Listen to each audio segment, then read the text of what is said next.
petit gars, c'est reparti pour l'Altude. Hein. Donc on s'était arrêté là au montage des arbres à cam, il me semble, sur la dernière vidéo. Du coup, la distribution. Donc les arbres à cam ont été calés. Alors d'après la revue technique, je t'apporte une petite précision.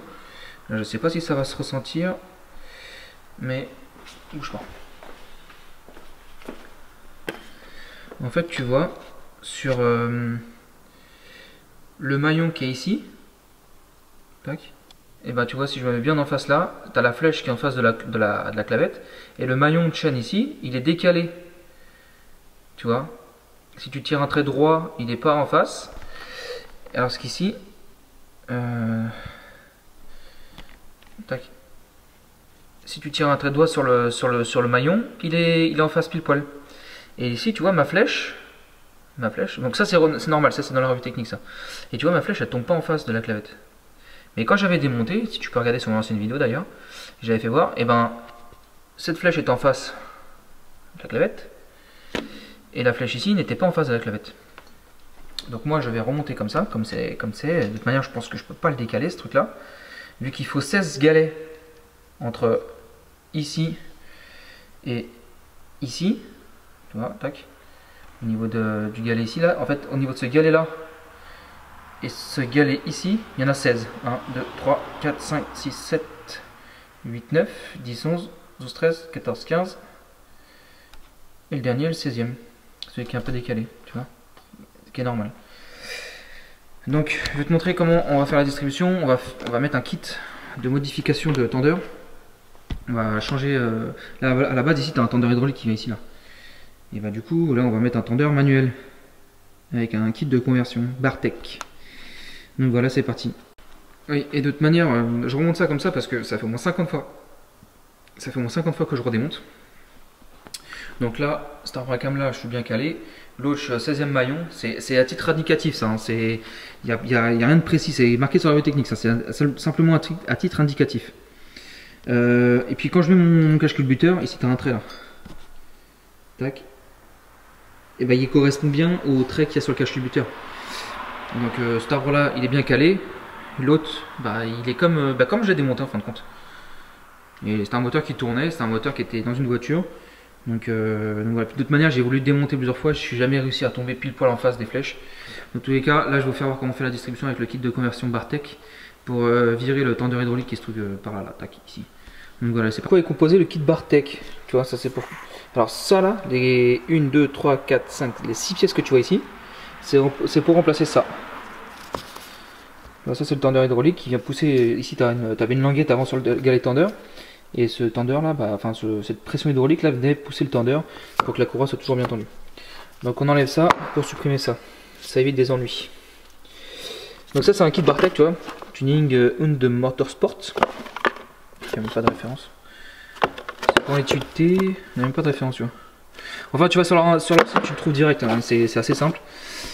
Et en fait, du coup, ça c'est un truc qui vaut assez cher quand même. C'est plutôt bien. Il y a une plaque, je sais même pas comment ça se monte. Hein. Je regarde un peu sur internet. Mais ça me fait bizarre de payer un truc.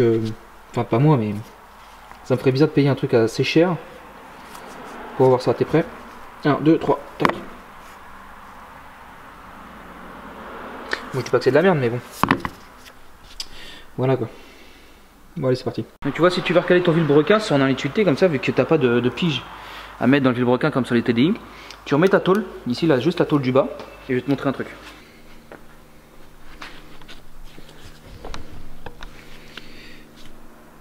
Je sais pas si tu vas réussir à voir. Tu vois, t'as une petite fente là sur la poulie. Tu vois. Bah, cette fente là doit aller en face de celle-ci, qui est là. Bon, t'as juste besoin de remettre deux vis, hein, c'est tout.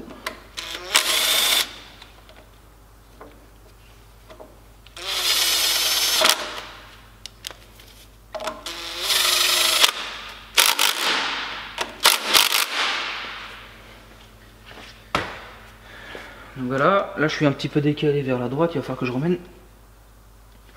ça ici. Voilà. Et là, à partir de là, on démonte la poulie qui est là, on redémonte le cache, on peut passer la distribution.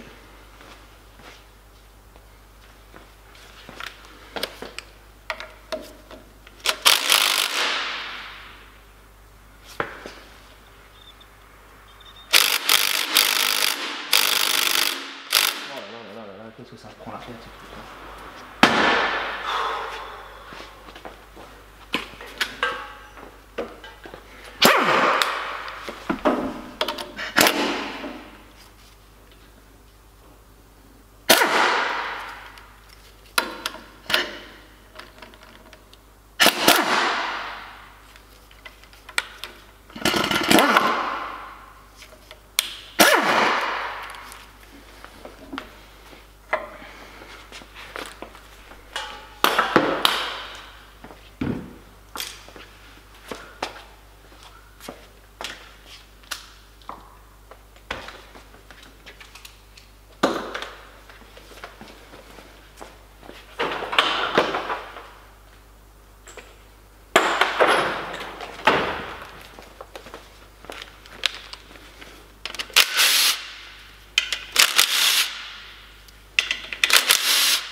Et voilà, du coup maintenant on peut passer la courroie.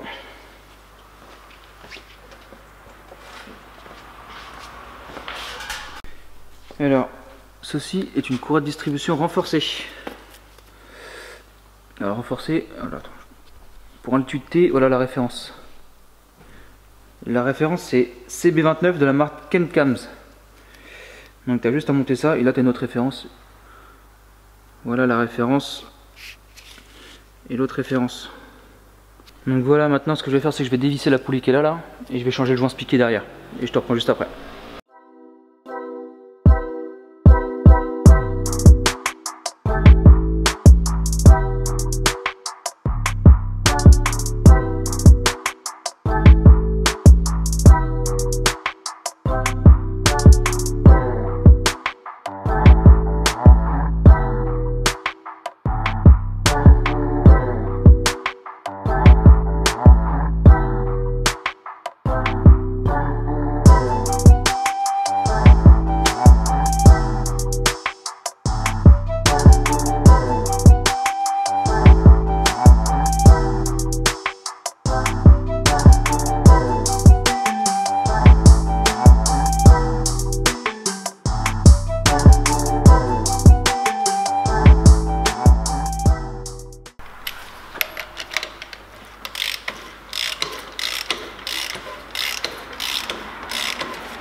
Je me doutais qu'il y aura un problème.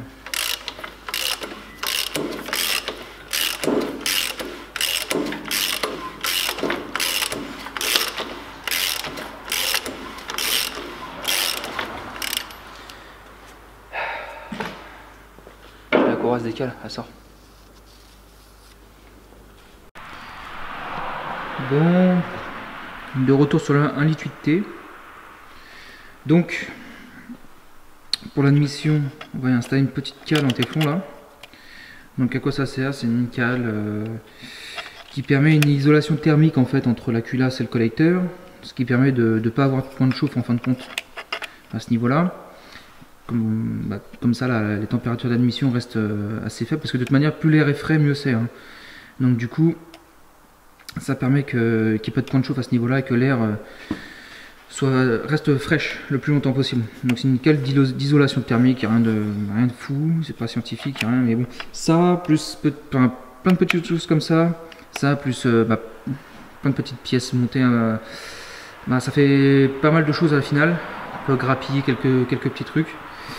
Donc bon, peut-être pas des chevaux, mais bon, un meilleur rendement on va dire. Donc voilà, après ça à voir, hein, mais normalement ça marche, on a plein qui utilisent ça, que ce soit sur ces moteurs là ou sur les moteurs de Clio RS par exemple. Il y a une petite cale en téflon entre le collecteur d'admission et la culasse. Donc voilà, donc là tu as un joint de collecteur du coup, et un deuxième, tu vois. Donc voilà, après tu viens visser le collecteur, donc tu as les vis qui sont fournies avec. Donc ça c'est un 0.34 Motorsport. Je crois qu'ils font pas mal de trucs pour Volkswagen, c'est américain. Je crois qu'ils font pas mal de trucs pour tout ce qui est Volkswagen Audi. Donc voilà ce que je peux te dire. Montage collecteur d'admission. On va monter tout ce qui est collecteur. Merde.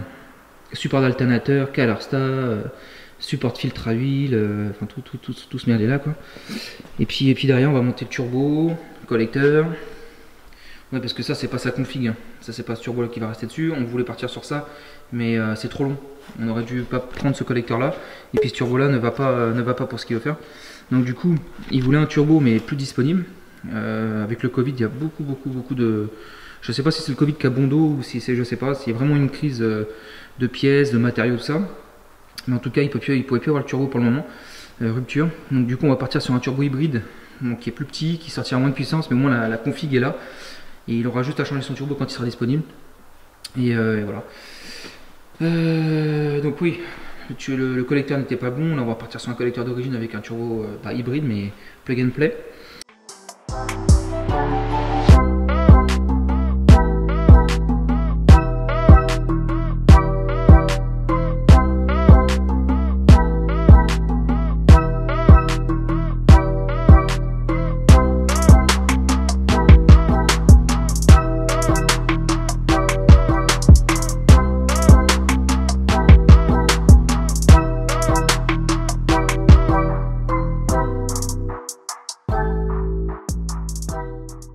Bon, il y a Anto qui est passé à l'atelier. Un bon petit gars celui-là, forcément puisqu'il s'appelle Anto, comme moi. Donc il est passé à l'atelier, il m'a ramené son turbo.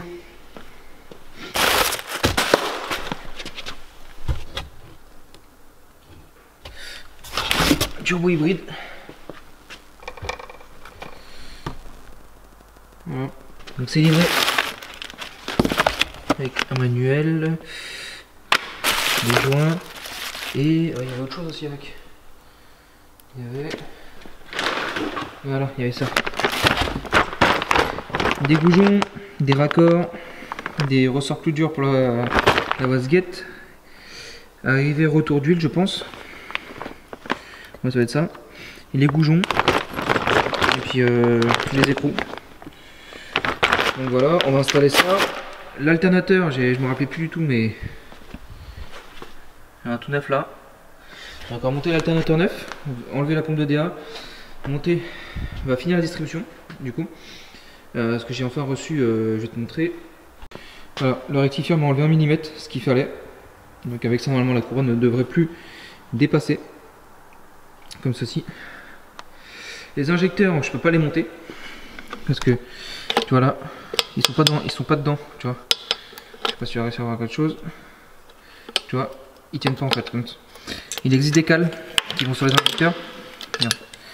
Il existe des cales qui vont sur les injecteurs ici, ou dans la culage, je sais plus exactement, qui permet de pouvoir faire en sorte que l'injecteur recule. Donc du coup, il va peut-être falloir que je fasse des entretoises pour fixer ça ici. Donc ça c'est pas très compliqué. Pas mal de petites modifs. J'ai mis des petites pupes en alu comme ça. Le turbo, celui-là. Poubelle, enfin poubelle non, on va le... Je vais vous le faire gagner celui-là. Ce qui était prévu dès le départ, mais bon. Comme moi, c'est moi qui ai décidé, parce qu'ils m'ont dit ouais faut le faire gagner aux abonnés. Moi je dis j'en fais ce que je veux du turbo. Je vous fais de la pub, donc du coup, ça c'est bien de chez Max Speed Grots, donc moi je leur fais de la pub. Du coup je dis que le turbo j'en faisais ce que je voulais. Donc moi j'ai dit, Anto, est-ce que ça t'intéresse? Il m'a dit oui, je dis bah prends, cadeau. Et au final il a complètement changé de montage. De toute manière, ça ne serait pas passé dans la voiture, collecteur comme ça, avec ce turbo là. Il existe des collecteurs sur le côté, qu'on peut mettre par en dessous, par au-dessus, mais c'était beaucoup trop de modifs. On va partir sur un turbo hybride. Comme j'ai expliqué, normalement il a une autre config qui devrait arriver, mais Covid apparemment, on ne peut plus avoir le turbo qu'il voulait pour sortir la puissance. Donc là on sera à 350 max, ce qui est pas mal, mais on voulait 400-450. Donc voilà. Que dire d'autre? J'ai perdu le support filtre à huile et je l'ai rangé quelque part, impossible de mettre la main dessus. Donc ça il va falloir que je le retrouve, que je le nettoie. Mais je pensais qu'il était propre, qu'il était nettoyé. Mais il est dans une caisse, il faut que je le retrouve. J'ai cherché, mais j'ai pas trouvé. Donc voilà. Puis voilà, c'est tout. Hein. Là, je te passe ça en accéléré, montage de l'alternateur, enlèvement, enfin démontage de la poulie, de la pompe de direction. Donc sur les Ibiza 6L, il n'y a pas de direction hydraulique, c'est électro-hydraulique. C'est pas entraîné par la courroie, c'est directement une pompe électrique. Puis voilà, montage de la courroie de distribution, courroie d'accessoires, on referme tout le cache distribution, on va monter le capteur ici là d'un Wacom. Et puis turbo, ainsi de suite, et puis il sera prêt à jeter dedans. Faisceau, oui je pourrais remonter le faisceau, tout ça quoi. Allez go. Donc du coup je te passe ça en accéléré hein. Donc allez go.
Alors petite mise à jour, tu vois ça c'est les vis d'origine qui tiennent le turbo.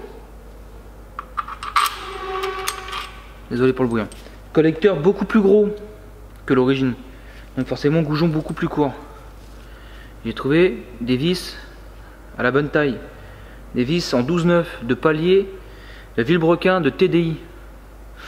Comme quoi un TDI va encore fiabiliser un montage. Il y en a, il n'était pas content. Je disais, les vis de TDI vont encore fiabiliser un montage. Le diesel n'est pas sportif.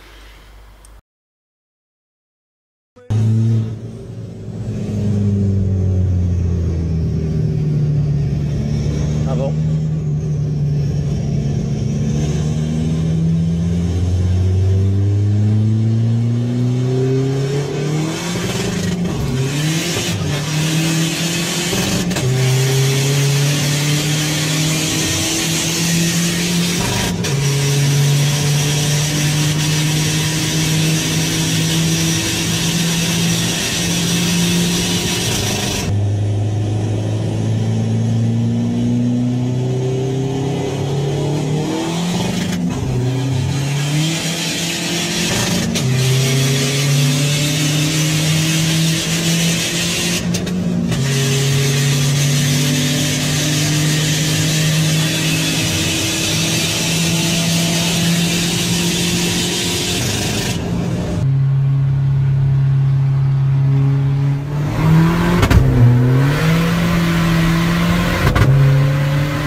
Alors?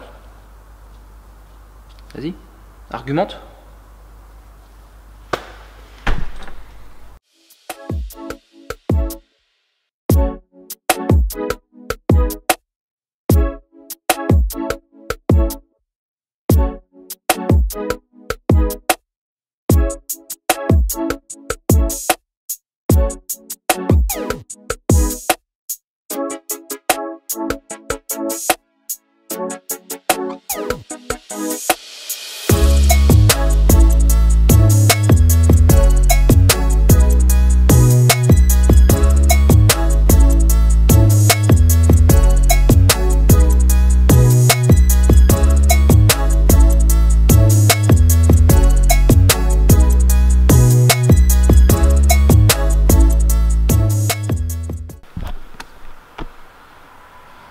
Voilà, turbo installé avec la petite descente.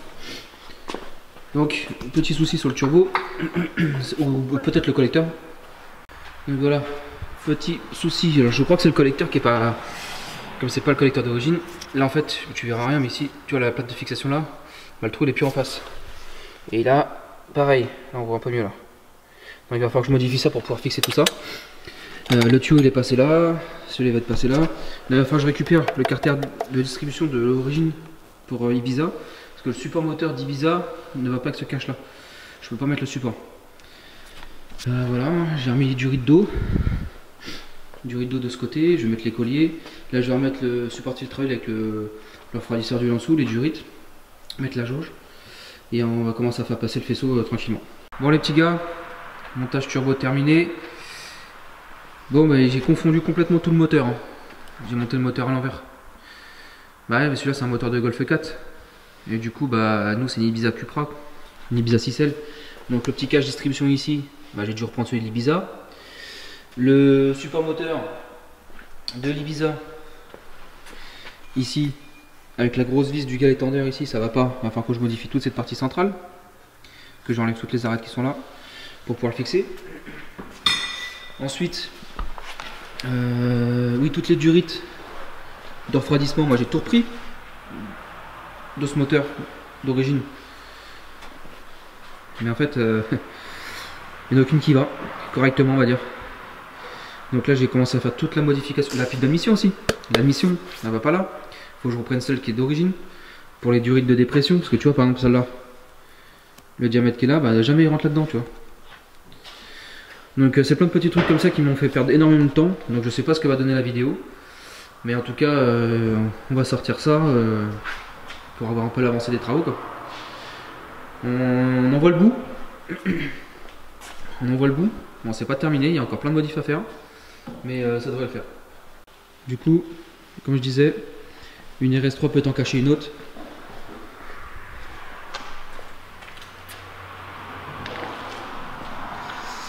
Donc une RS3 8V 367 chevaux.